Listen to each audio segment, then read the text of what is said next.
Assalamualaikum warahmatullahi wabarakatuh. Perkenalkan, nama saya Muhammad Rafa Setiawan dengan NRP 5017216065.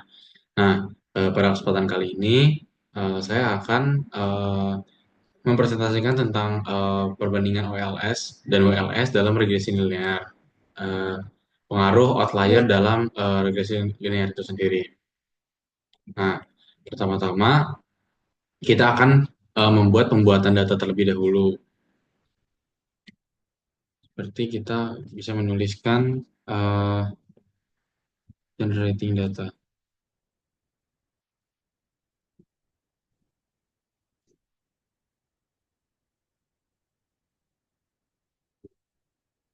Nah, di sini kita akan membuat vektor input X dari 1 sampai 7.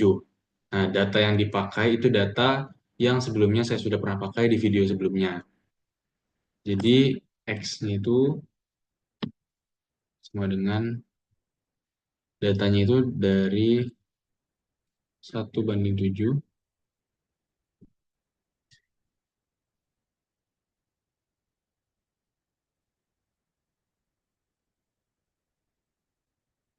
Nah, kemudian Y true adalah data tanpa noise dengan hubungan linear Y sama dengan 2X+1. Nah, kita tulis di sini, terus sama dengan 2.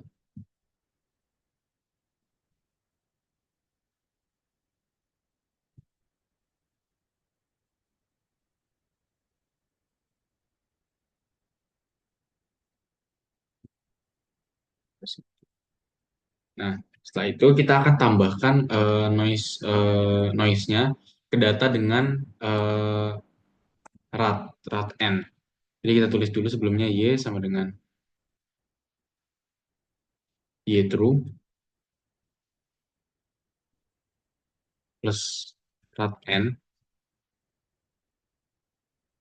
dari data yang tadi yang 7.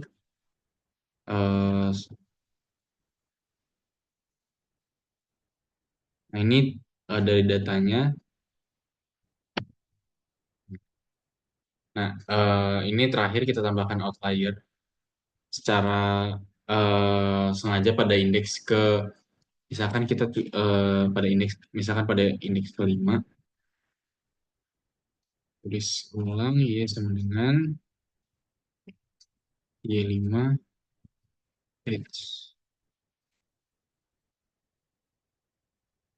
Misalkan kita di sini tambahkan ke 15.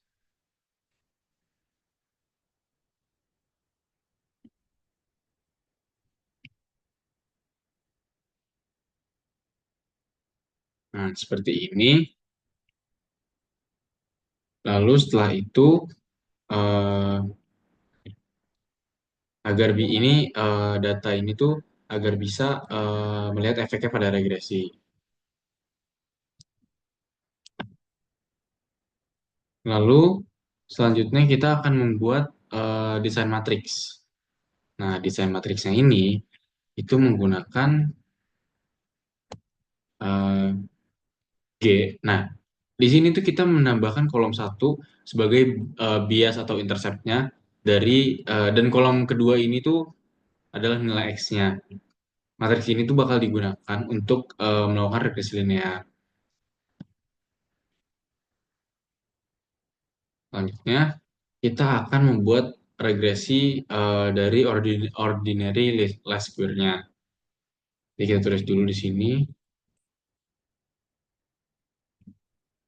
regresi least square. Nah, di sini kita itu menghitung OLS-nya itu dengan parameter regresi M underscore OLS atau ordinary least square. Yang mana menggunakan rumus OLS-nya sendiri, itu G transpose G dikali di ya dikali G. Terus kita bisa tuliskan seperti ini.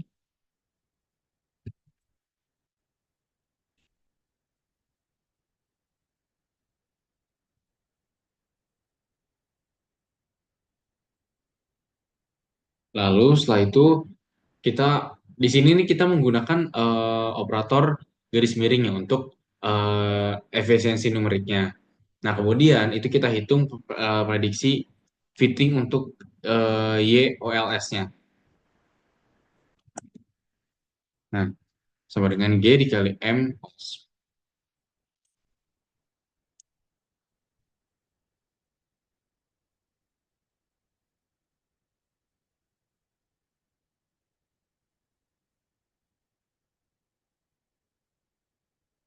Setelah itu pada baris ke-16 kita akan menyiapkan bobot untuk WLS-nya. Nah, di sini eh, kita beri judul weight factor-nya dulu.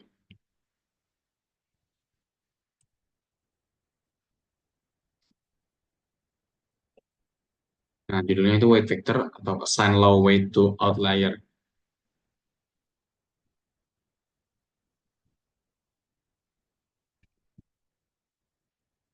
Jadi kita tulis di sini W.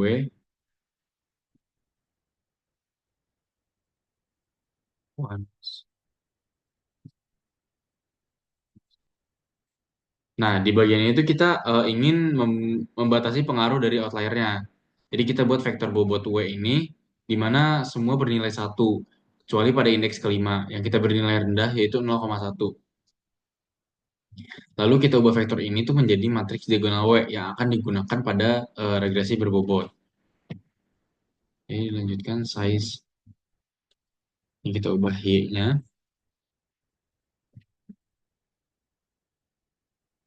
Selanjutnya kita tulis W di 5 ini itu 0,1.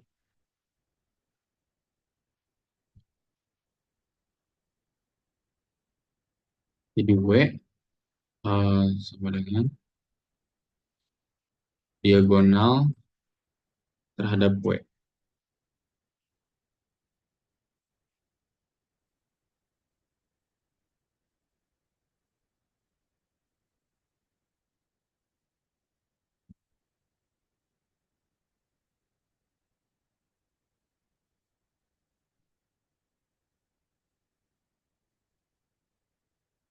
Selanjutnya pada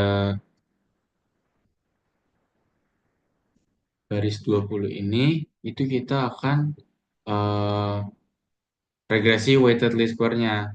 Jadi sebelumnya kita beri judul dulu WLS atau eh, weighted least square-nya pada line 21.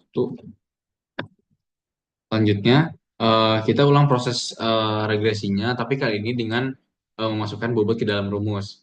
Nah, jadi kita tulis M square weighted least square sama dengan rumus yang tadi dengan rumus yang sama dengan OLS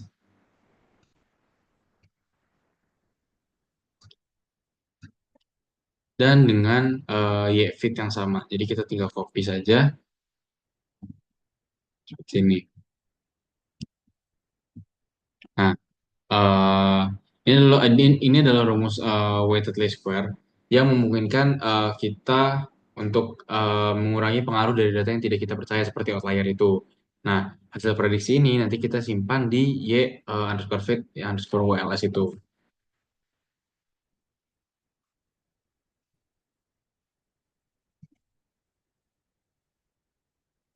Nah, selanjutnya kita akan membuat plotting untuk melihat bagaimana si grafiknya nanti. Jadi di sini kita pakai kita ketik figur dan hold on seperti biasa karena eh, kita itu membuka jendela grafik dengan figur itu dan mengaktifkan hold on itu supaya semua plot muncul dalam satu grafik gitu. Nah, jadi kita tulis figur.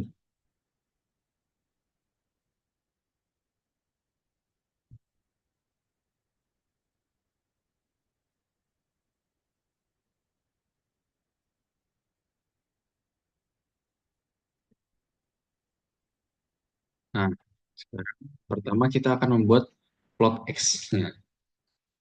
X.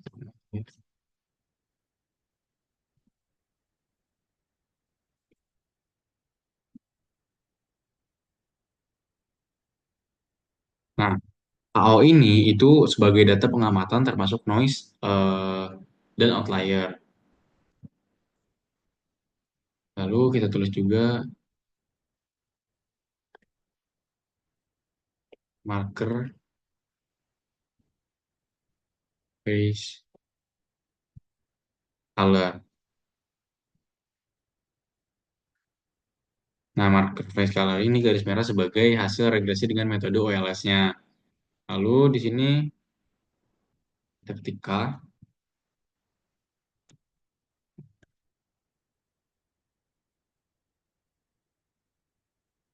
display name,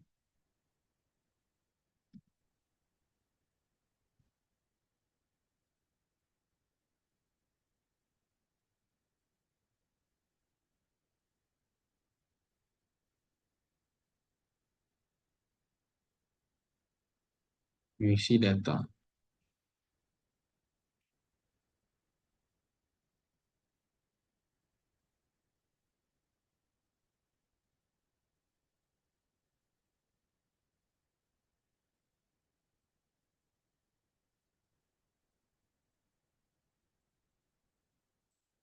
Selanjutnya kita akan membuat plot eh,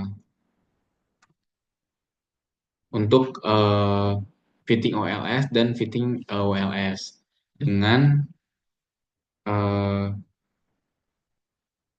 ketentuan yang sama dengan plottingan XY yang KO-nya. Jadi kita langsung copy saja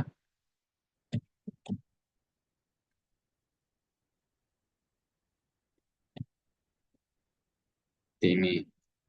Nah, garis merah dan garis biru ini itu sebagai hasil regresi dengan metode OLS dan WLS. Yang mana red R itu adalah red eh, itu menunjukkan garis OLS dan B adalah blue itu menunjukkan garis WLS. Dengan line width itu 1,5. Lalu kita buat legend.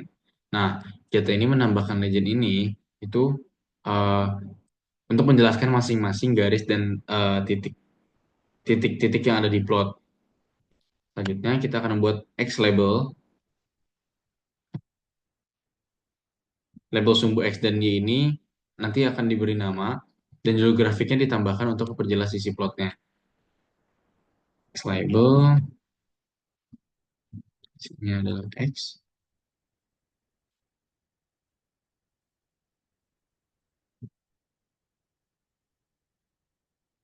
Y label,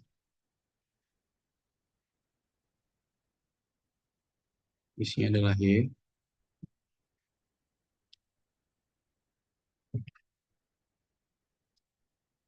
Nah, selanjutnya kita akan membuat judul yang tadi sudah saya katakan. Kita akan mengetik title, misalnya judulnya adalah OLS versus WLS. Fit, uh, with, oh, iya.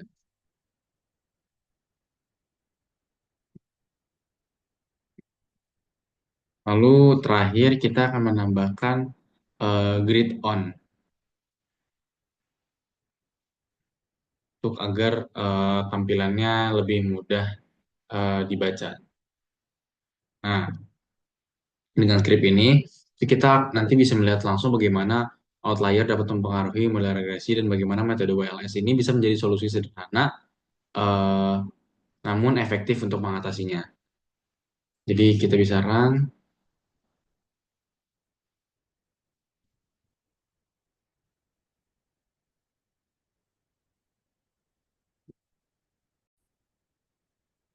Jadi mohon maaf sebelumnya karena tadi ada kesalahan di eh, line 22 dengan kesalahan di komponennya. Kita hapus dulu ininya dan kita run kembali.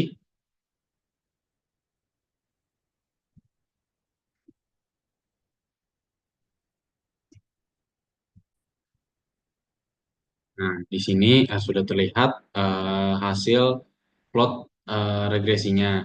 Nah, titik hitam ini itu adalah data data pengamatan termasuk satu outlier yang menonjol. Nah, garis merah itu OLS menunjukkan regresi biasa yang terpengaruh oleh outliernya. Garis biru atau OLS menunjukkan regresi berbobot yang mengurangi pengaruh outlier. Nah, di sini kita bisa melihat bahwa WLS memberikan hasil yang lebih stabil dan representatif. Nah, di sini noisy data atau outliernya itu ada di sini. Jadi mungkin cukup sekian dari saya. Mohon maaf bila ada kesalahan. Wassalamualaikum warahmatullahi wabarakatuh.